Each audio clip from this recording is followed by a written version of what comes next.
তো আজ বানাচ্ছি খুব ইজি একটা রেসিপি। কুঁদরি কেটে নিয়েছি, তার জন্য নিয়েছি কাঁচা লঙ্কা, পেঁয়াজ, রসুন, কালো জিরে। কড়াইতে তেল দিয়ে তার মধ্যে ফোড়নে আমরা দিচ্ছি কিছুটা কালো জিরে। তেলটা ভালো করে গরম হয়ে গেলে এতে আমরা অ্যাড করছি সামান্য কালো জিরে। কালো জিরেটা হালকা নাড়িয়ে চাড়িয়ে এর মধ্যে ফোড়নে আবার একটু রসুন, কাঁচা লঙ্কা দিয়ে ভালো করে নাড়িয়ে নিলাম। তারপরেতে অ্যাড করলাম সামান্য লবণটা দিয়ে আবার একটু নাড়িয়ে কুঁদরিগুলো দিয়ে দিলাম। এবার হালকা করে কুঁদরিগুলো উপর নিচ করে তেলের সাথে পুরো মিশিয়ে দেব। মেশানোর পর গ্যাস কমিয়ে ঢাকা দিয়ে কিছুক্ষণ রেখে দেব। রেখে দেওয়ার পরে তার সাথে আমরা অ্যাড করব পেঁয়াজ কুচি।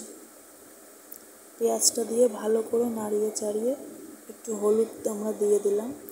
হলুদটা দিয়ে আবার একটু নাড়িয়ে চাড়িয়ে আমরা ওটাকে লো ফ্লেমে সেদ্ধ হতে দেব। সেদ্ধ হয়ে আসার পর কিছুক্ষণ নাড়িয়ে চাড়িয়ে যখন দেখব এগুলো নরম হয়ে গেছে, তখন আমাদের ভাজা রেডি।